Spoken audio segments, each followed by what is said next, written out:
Hey guys, hope you're all having a great day. So today there's 3 different projects that I want to be completing at my mom's house. Here is what I'm working with today. So there's 2 different plants that I have, and then you can see a little grass sprinkler. I guess I'll go over this first just so I can show you what it is that I want to work on. I bought this sprinkler from Home Depot. It's the type of sprinkler that does 40 to 360, so I actually can do like a wide range of what I want to do. It's a 3/4 threaded sprinkler, and I'm not 100% sure if I actually need this or not, but I will just describe the situation to you so that way you can see where my troubleshooting is going to start.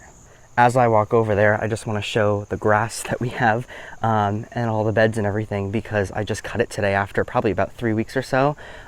It's looking really good, except for this spot over here. And here's where my issue is.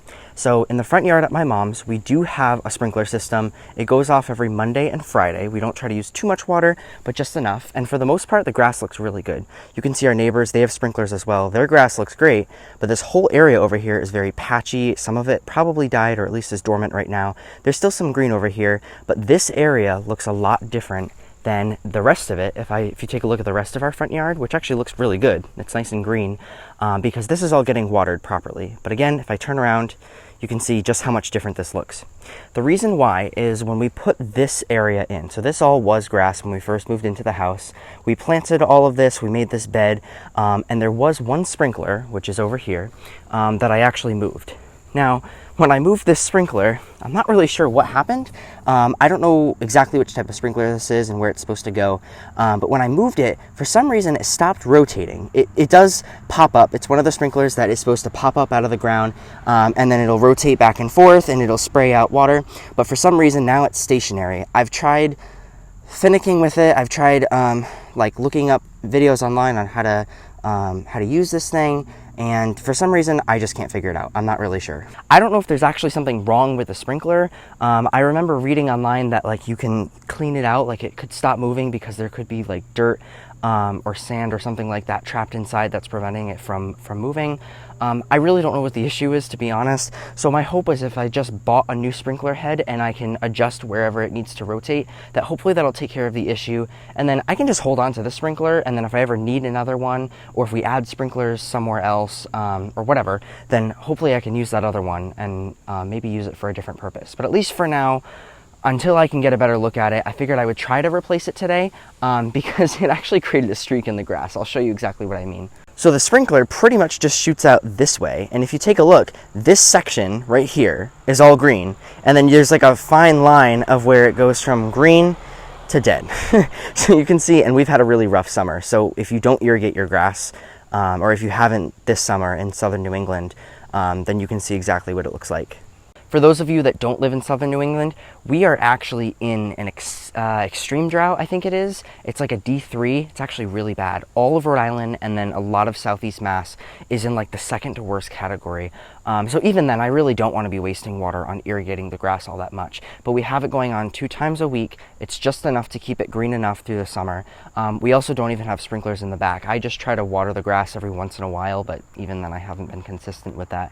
But nonetheless, since we have this system in place, I figured we would use it, and I just want to try to keep up with it as much as I can. So that's one thing that I want to troubleshoot today. But besides that, I also have a couple fun things where we're going to plant some new things actually to replace some grass. So our neighborhood, if you can see, doesn't have any telephone poles. Our neighborhood is lucky enough that we actually have underground wires, but that means that right at about our property line, there's these 2 boxes right here. Now we have a hedge of these types of shrubs, which also need to be cut back sooner rather than later. And I will definitely be working on that probably in the next 2 or 3 weeks or so. And those look great, those are totally fine, but these are still very much exposed, and I know that they need to have access to them. We can't cover them up with a lot of plants just in case anything goes wrong, if we get a power outage, whatever, but they still aren't the prettiest to look at. So we've been talking about planting something kind of in this area, just kind of in front of it, to not necessarily prevent access to them, but just to hide them a little bit, and we'll make some sort of bed and just kind of put mulch around the entire thing. And that's where those butterfly bushes are going to come into play. So what we have here is a variety of butterfly bush called Miss Molly.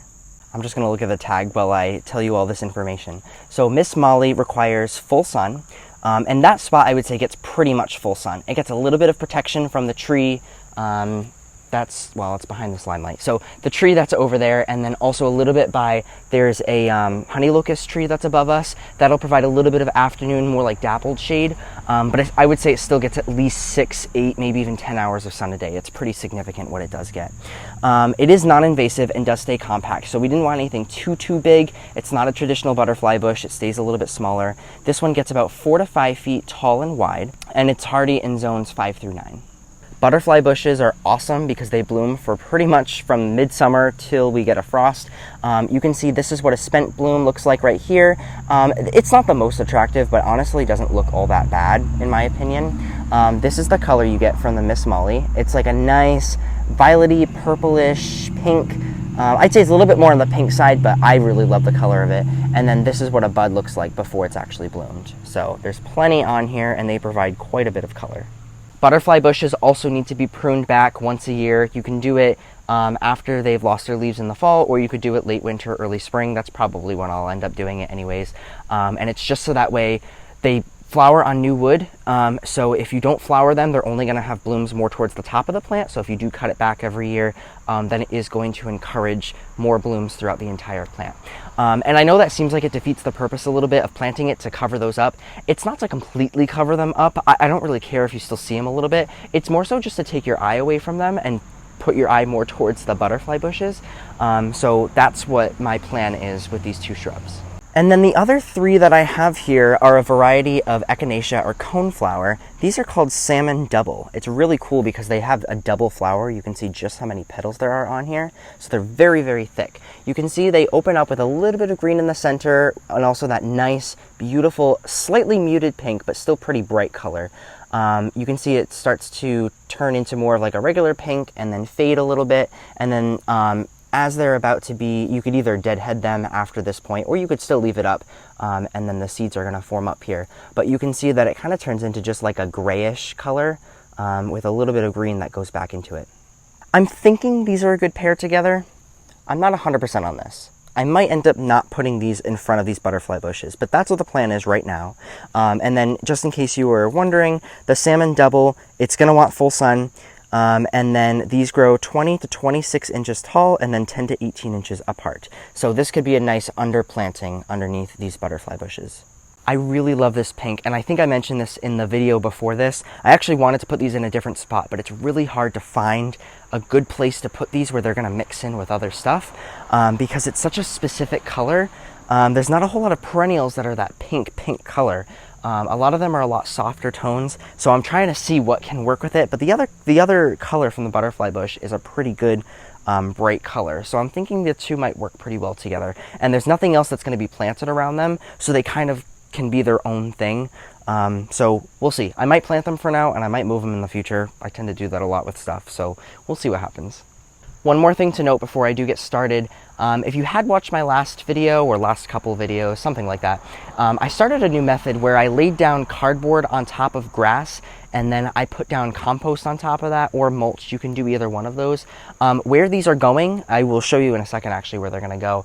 I'm going to be planting them in that grass, so I'm actually going to continue that method because it's so much easier than trying to rip up all that grass and trying to start fresh with a new flower bed or anything like that. So I'm going to be trying that method again, just experimenting with it and seeing how well it works into the next season. Okay, I actually realized I already showed you guys this space, so I'm not going to repeat myself, but I'm thinking about putting them somewhere around here, just giving them a few feet of space in between here, so that way there's a little bit of walking room behind here, and then maybe I'll place the coneflowers in the front. We'll see how that ends up going.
All right, so I planted everything. It's in the ground. I put some compost down, and I just want to show you what it looks like now and then what I'm kind of planning for this area in the future. So here's everything that I planted. There's the 2 butterfly bushes, and I'm not gonna lie, I actually ended up breaking one of the branches back here. You can see there's a lower branch down there. I have no idea how I did it. These just were really fragile in their pots. It didn't have very large root systems, so it's just easy for them to kind of move around as I was planting them, but it's still fine. It actually still has a pretty good shape with just those 2. So I planted those 2 there. There's still a decent amount of room behind each one. I would say there's probably a good 3 feet or so. So these will probably end up almost grazing the side of these, which hopefully wouldn't be too much of an issue. There'll probably be a little bit more space in here for this one over here, but I can always prune them back and then make sure that they stay far enough away from here. And then if anything happens and someone has to get in here, they won't have to take down the entire plant, but they might need to cut a little bit of it off. So I'm not too concerned about that. Then it's kind of a weird shape that I have here. It's almost like a Mickey Mouse shape, but not so much. I have the 3 coneflowers in front of it. So what I'm going to end up doing is I'll probably come out to like here or so and then cut away a bed somewhere like this, and the whole rest of this section will all end up being mulched over and there won't be any grass over here. I actually ended up running out of cardboard, not even compost, so I still have some more compost. So when I get some more cardboard, I will kind of at least make like a circle around here at the very least. And then we'll mulch over in the spring and hopefully continue this bed or just finish off that bed either later on this fall or in the springtime. Besides that, I'm pretty much just going to be watering these in pretty well. Now, our grass, like I said before, is irrigated, so they actually will get water from the sprinklers, but that won't be enough, especially if they're only on twice a week right now. So we'll still have to supplementally water them, at least, every day for the next few weeks or so. It's still in the mid to high 80s almost every day going into September, so it's still pretty warm. I just want to make sure that I get everything watered well. And for any of you that are wondering, inside each one of the holes that I planted, I just used some of the compost that I used on top as well, and then the Biotone starter fertilizer. Now, I wanted to talk a little bit more about the whole sprinkler system because I kind of want to show you what the sprinklers look like just in case you're not as familiar with them. So let me give you an example of what a working sprinkler is supposed to do. So this one's kind of on a funky angle, but as you can see, this sprinkler isn't normally up this high. It pops up probably like, I don't know, 4 inches or something like that, 3-4 inches. And you can see as it's turning, or as it's shooting out water, it's also turning back and forth. This little knob here you can use to adjust how far the water goes out. So you can see that it's spraying upwards and it waters kind of this area over here. We have another sprinkler over there, but let me show you back over this way what the other sprinkler is doing. So here's the sprinkler that I ended up moving, and you can see it's hard to tell at first, but if I get really close, you can tell it's just not moving whatsoever. I've tried everything I can, but it just kind of shoots out this way, and that's why you can kind of see there's like that line where this side is really spotty and not so green, and then this side also is a lot more green. This side also gets more shade too. That's why this whole area is a bit more green, because the fence is here and the sun comes from this way when this area does get sun. So the best thing I want to do is take this sprinkler and have it go from here all the way over and then back. So probably like a 45-degree angle or so. So for those of you that are interested in which one I'm using, this is just one I found at Home Depot. It actually, I think, was on clearance, so I hope it works. It's from a company called Rainbird. Again, it goes 40 degrees to 360 degrees, and then it also shoots 26 to 38 feet. It says it's 42 SA+. I'll try to get that in frame as best as I can. Professional grade rotor. And then it has all the information here. This also is a 3/4 inch threaded, and then it says rain curtain, so it'll water from the base of this out to the 26 or 38 feet. So I'm hoping this is going to be what I need, but I guess we'll just have to see. It does have some directions on the back here. So I think basically what it's telling me to do, I've read this a few times, is there's this rubber cover here. So I have to grip this rubber cover, and it moves. So what I need to do is I first need to move it all the way to the right, then all the way to the left. So I got that so far. And then it says align your fixed left edge. So it says rotate the entire rotor until it points to the left border of my watering area. Then when I adjust it to the right edge, I have to push a small flat screwdriver through the rubber cover and turn the screw clockwise to move the right edge further to the right, counterclockwise to move it to the left. And then I can reduce the spray distance by turning that screw.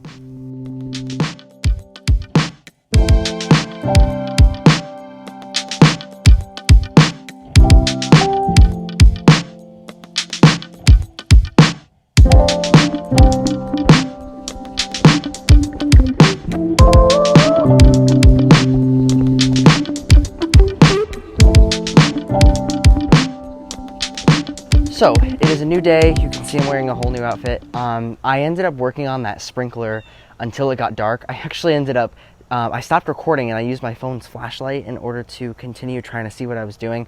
I just was very determined.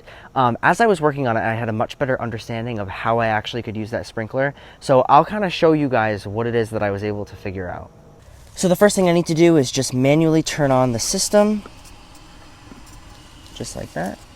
Here, I'll try to catch it as it's turning on. You can see that this pops up once all the air blows out of it.